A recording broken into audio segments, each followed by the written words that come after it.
Hello guys, good afternoon. This is Lee from UK Uncovered. A lot of people have been asking me about videos on how I do my editing techniques. The truth is, I have none. I do it as I come around it.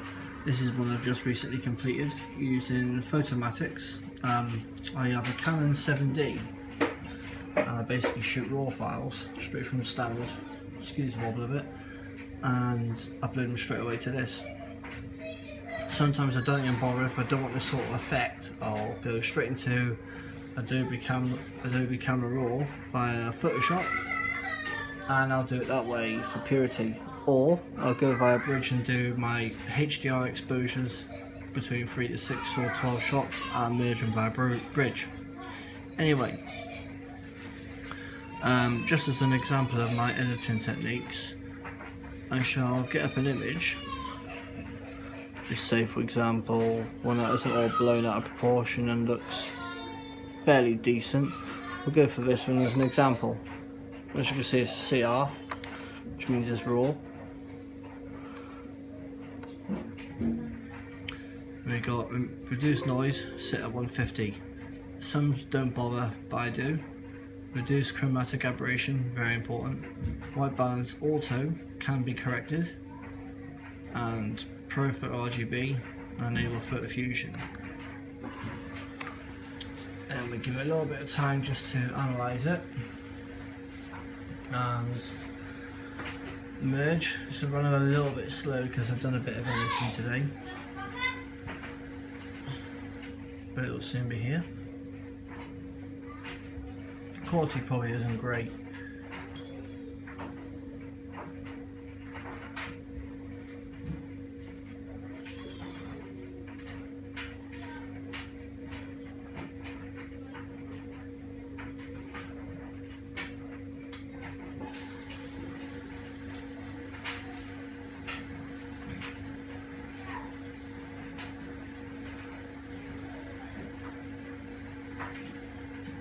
As you can see, it's taking a little bit of time,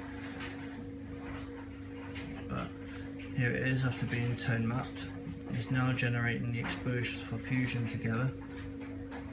If you are familiar with photomatix, it is a damn good program if it's used subtle, and I will state subtle unless you want a Walt Disney style cartoon.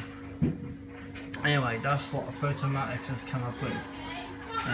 It's not landed on a preset. None of these presets on the right are highlighted at all, and it's done a fairly good job. It's got a rustic sort of effect to it on the walls. Yeah, it's retained the image fairly well. I don't think if I went for a preset it would come out any better. As you can see, the painterly looks Walt Disney. This looks a little bit Walt Disney as it is, but it's the effect I'm sort of going for at the moment. As you can see, all these effects leave like that browny tinge, like hazy sort of effect on the sides of it. Some like it, some don't. Then we get into the effects which are really shit, to be fair. Anyway, let's now play with this side. As you can see, I'm on Details Enhancer. Everything's here. Colours up. Everything else. What I'm going to first of all do is change my lighting effects. Try on a medium, see how it looks. A little bit less subtle. Hardly anything. Natural, too much shadowing. Surreal, brings that again. Surreal is just OTT. But I quite like this one. Try it like a medium. I can work with that, that means I haven't lost my shadows, etc. So we shall click, we shall go down a little bit more. And I raise my black point a bit more. And I'm also going to raise my gamma because that's right down to here, just to brighten it.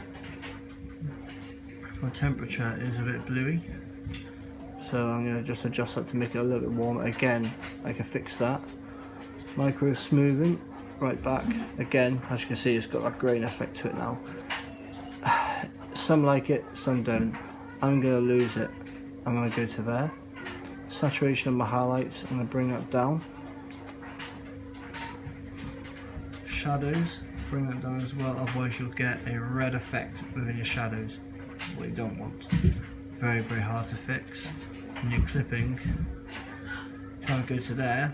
As you can see, you've got the burnt effect here. Go halfway, and it clears it. Or you can go to here, and it leaves just a tiny bit. We'll accept that option for now. I'm going to save that off. That'll take a few minutes just to go in.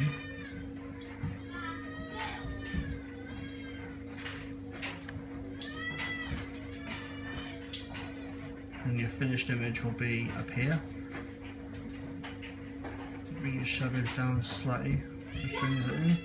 You've got that hazy sort of grainy effect on it now. Lost all the colour and detail here. Don't panic about that too much. Go into save final image. As you can see, it's something I made earlier. 16-bit TIFF. Once that saves,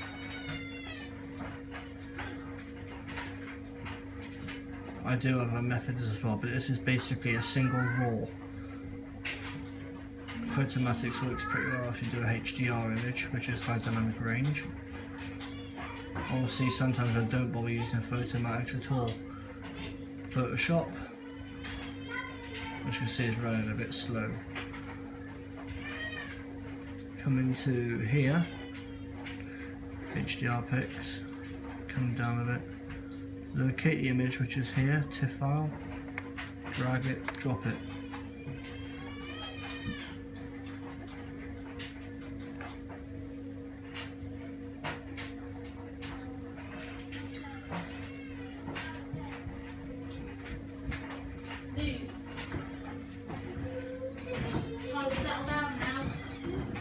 Taking a little bit of time to go through. Come on, James, look, move. Go sit down, I'll do you some milk.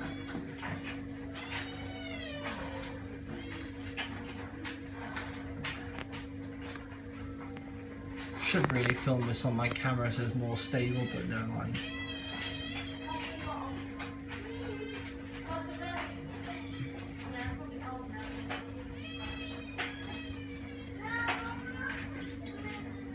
Yeah, I'll make chocolate milk.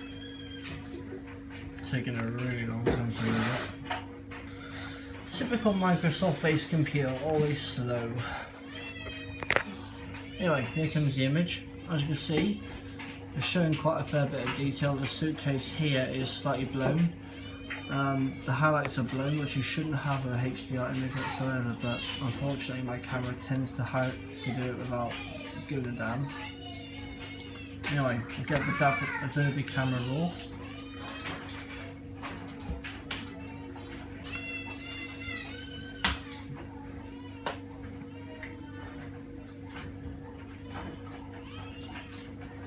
The only thing you can't do with these TIFF files, which is a shame, is adjust different values, and it doesn't give you the option up here to crop and straighten.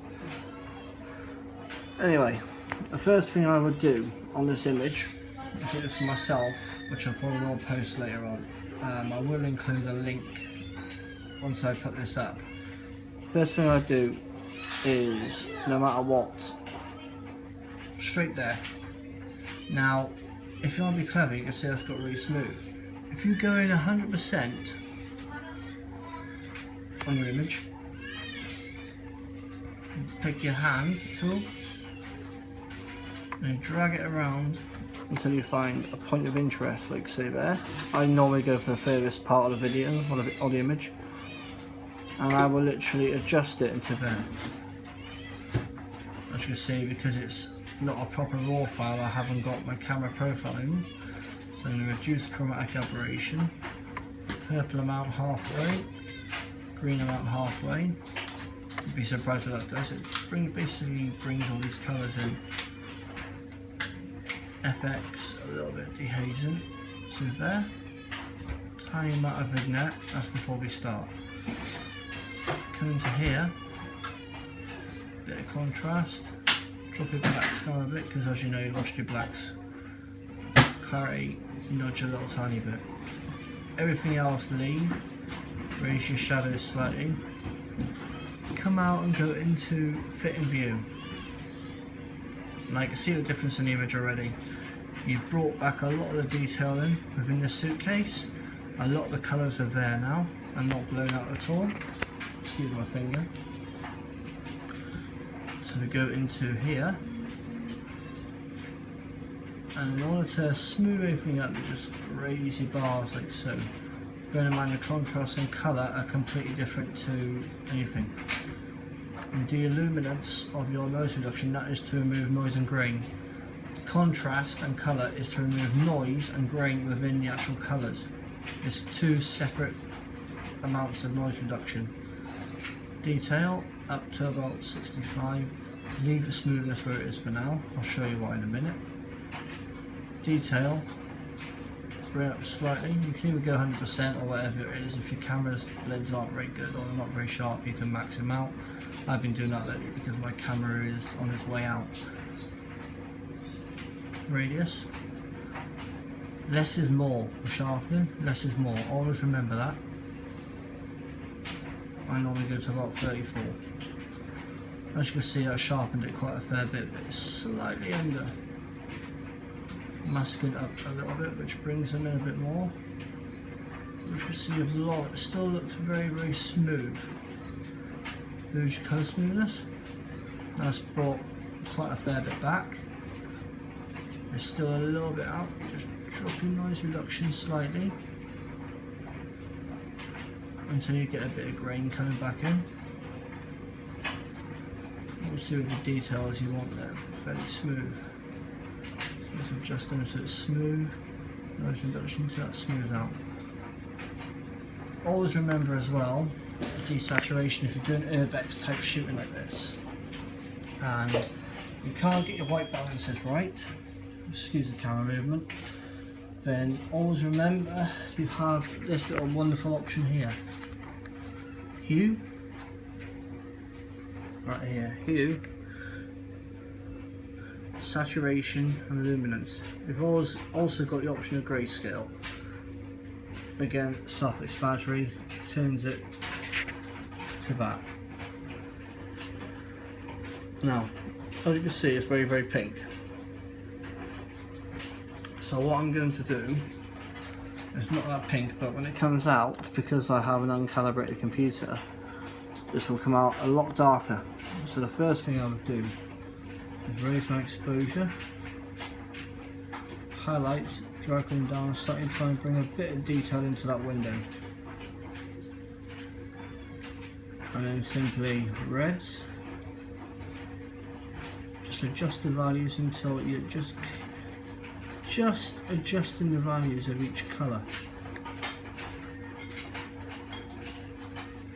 I don't want it overpowering on the pinks. So now we have that. It looks a fairly bland picture. And now click here, and then camera raw will adjust that image. As you can see, that one's very, very grainy. That's the original image we started off with.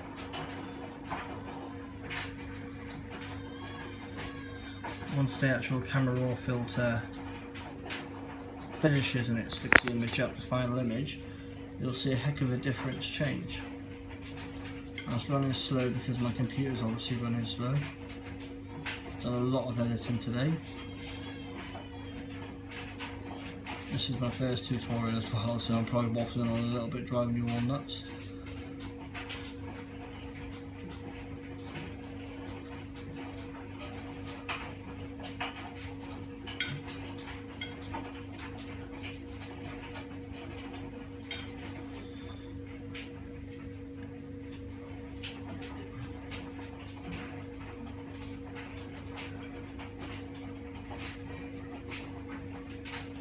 We're slowly getting there. Slowly being the key word.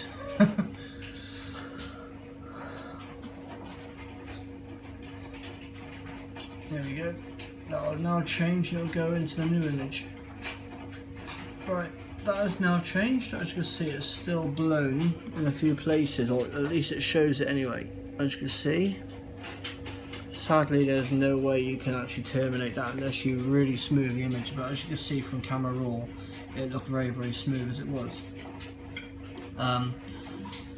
If you want to hit us up on Instagram, my name is Lee Lewis UE on Instagram. Lee Lewis on Facebook. I'll include the links once this goes up and live. Thank you for viewing, and if you want me to do more videos, I can show you it. So I'm not using photomatix and do a bit of purity. I can do HDR. Put your comments underneath and I can do whatever you want. So yeah, hope you enjoyed this little tutorial. Hope it's not bored you too much, and thanks for viewing.